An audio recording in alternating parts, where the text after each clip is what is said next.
humanitarian doctor with MSF. Tanya, thank you very much for being with us. Can we start with the news that we've had from MSF tonight, that some of your doctors have got through the Rafah crossing today? What can you tell us about that?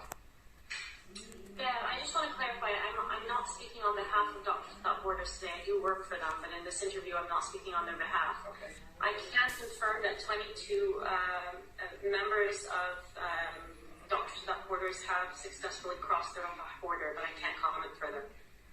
Could you tell us, I mean, obviously you work with them and you know them well. Can you tell me what the situation is in Gaza right now for those who've stayed behind?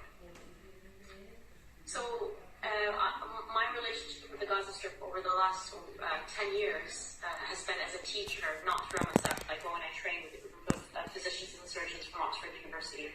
I also do work for MSF, and I speak on their behalf for the international community on this particular issue. So what I will be referring to in the rest of this interview with you is my relationship with colleagues in Gaza who don't necessarily work for MSF.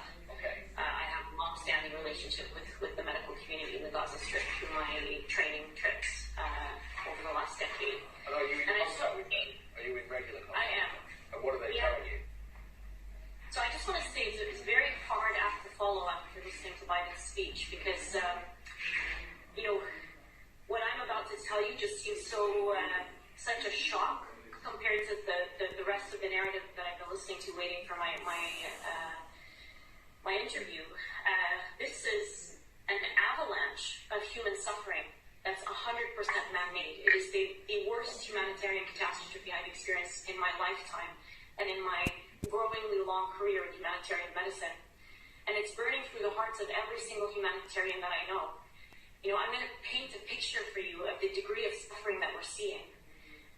People keep asking me about medical aid and hospitals and the situation of the hospitals. The entire hospital healthcare system collapsed almost a week ago. It was announced on TV for the whole world to see.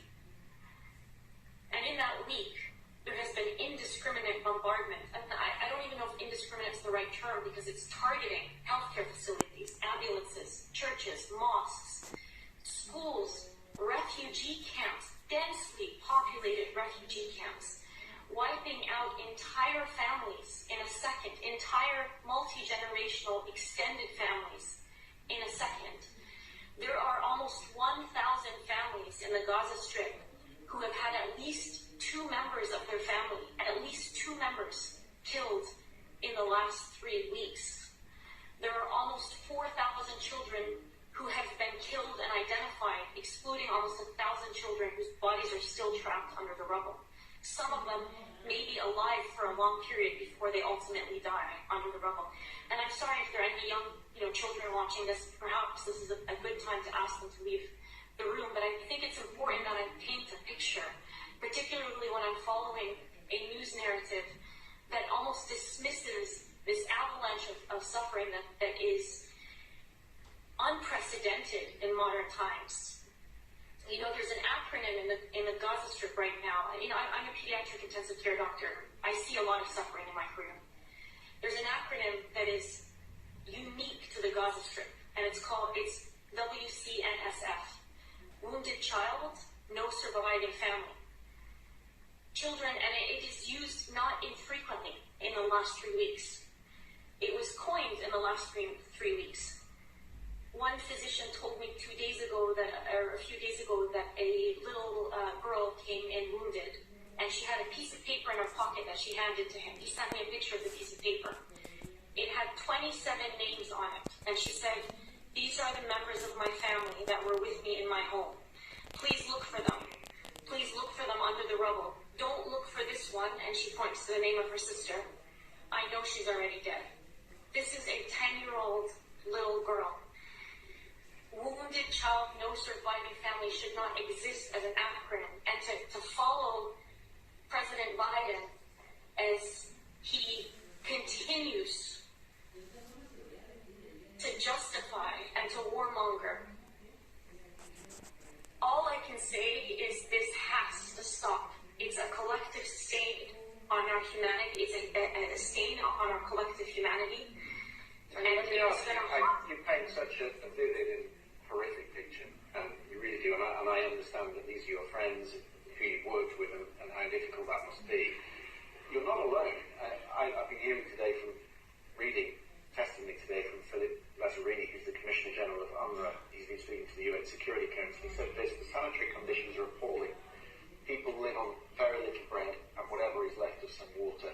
70 of their staff members have been killed, and they are looking after 670,000 people in their refugee centres. Is there any sign from what you're hearing of a humanitarian pause or pauses that could be negotiated? I'm not a politician, but the word pause to me makes no sense. You know, you pause to nourish and hydrate a population before you kill them. It just doesn't make any sense for me. You stop the bombardment. That is what the entire global community should be pushing for and should be insisting on. You know, and I think in leading up to my introduction, I think you interviewed somebody who said something very similar, a Gazan who said something very similar. You know, the priority is not giving us aid. You need to stop the indiscriminate bombardment.